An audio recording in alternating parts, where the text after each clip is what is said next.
ايه يعني تقريبا اكثريه المحلات صاروا عم يشتغلوا العمال سوريين كرمال محلات الثياب، سوبر ماركتس، وهول اكثر شيء شفت يعني. ايه عم بيشغلون لانه اوريدي يعني بيقبضوا اقل. اللبناني بده هلا كمان ما في كثير وظائف، يعني فيك تقولي صار في زياده بطاله، انه اوريدي عم بيزيد عدد السكان بلبنان. عم نشوف كثير اكيد بمحلات مبيعات بمطاعم كثير عم نشوف. بعدين عم نسمع انه عم بيأثر كثير اليد العامله، مثل لما شي سنجر ينجر هالقصص. هو من قبل الاحداث موجودين يعني، طبعا هلا بالاحداث اكيد كتروا عن قبل. يعني مطاعم اكثر شيء، لا مش مطاعم، محلات كل المحلات تقريبا، موظفين، اعمار. شغله هيدي طبيعيه بتصير باي بلد بصير فيه حرب اهليه. نحن اللبنانيين مرقنا بهالظرف، حتى اللبنانيين كثير رحوا اشتغلوا بسوريا 30 40 سنه اللي مرقوا بالحرب الاهليه بلبنان، فكثير لبنانيين راحوا لجأوا لسوريا واشتغلوا بسوريا طيب وفي عراقيين عم كمان التدمير اللي صار بالعراق. وكمان وين اي حرب اهليه؟ الناس ما ذنبها. مش هلا يعني مش من هلا، خلينا مش من هلا، من قبل، بس محل ما حدا بياخذ محل الثاني. مع الازمه اكيد بده يكون في عندك ناس بدها تجي مهجره مثل ما نحن قبل تهجرنا، فبالطبيعي بده الواحد يلاقي شغل تيقدر يعيش، والا مش حيعيش على شحاده. بس يعني هلا بالاخير كل واحد قديش بيشغل المنطق تبعه، لانه اذا بدك تشغل المنطق انك انت كل واحد بياخذ رزقه، ما حدا بيتنازع مع حدا. بس كمان بمطرح ثاني انه نحن بلبنان كلبنانيه هينا عم نفل لبرا كرمال نشتغل تنقدر نطلع لقمه عيشنا، عرفتي كيف؟ فانا اكيد بدي انقهر وقتها بدي الاقي واحد لبناني قاعد بقلب بيته مش عم يشتغل بسبب رب عمل وظف حدا ثاني، وظف اثنين محل هيدا بنفس الراتب، بالوقت اللي انه اللبناني ما بيكملوا الراتب تبعه، ما بيكملوا لاخر الشهر او لنص الشهر، مش حقلك لاخر الشهر.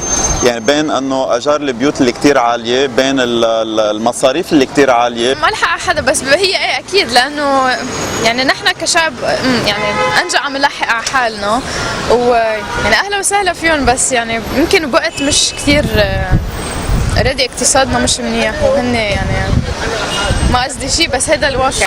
شوفي عم بيطلعوا اول في اسباب لهالشيء، يمكن لانه اجره السوري اقل من اللبناني، يعني لهيدا السبب بنشوف الاكثريه سوريين عم بيكونوا. رايي انه واقع، هلا في عنا واقع يعني ما فينا نتهرب منه، بس اكيد عم بيأثر اوف كورس. هي اول شيء انه لكن مش ضد السوريين ولا مع السوريين ولا مع اي حدا، بالاخير انا مع الانسان كانسان مين ما كان بحق له يشتغل. انا هينا عم بشتغل بقطر وعم بشتغل باي بلد، فكمان ما فيني احكي بهذا الموضوع، لانه مثل ما انا عم دور على شغلي برا، عم دور على رزقي، مثل ما هن كمان بحق له كل واحد يدور على رزقه محل ما بيلاقيه.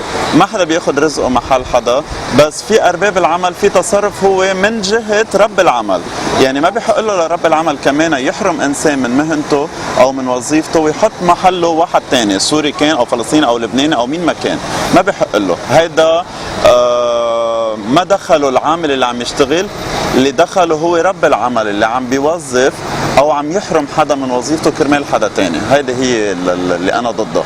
ما بحس في قوانين بتحمي حدا هون.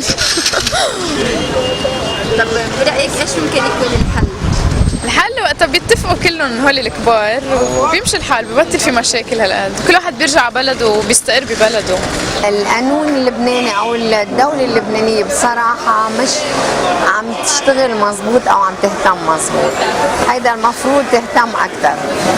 ما بعرف هلا اذا هيدا انتم بتحبوا ولا ما بتحبوا، بس هو هيك المظبوط، ما عم تهتم. وثانيا في واقع يعني مرير، يعني ما فينا نهرب منه، بس المفروض يكون في قوانين ويكون في اشياء واضحه اكثر.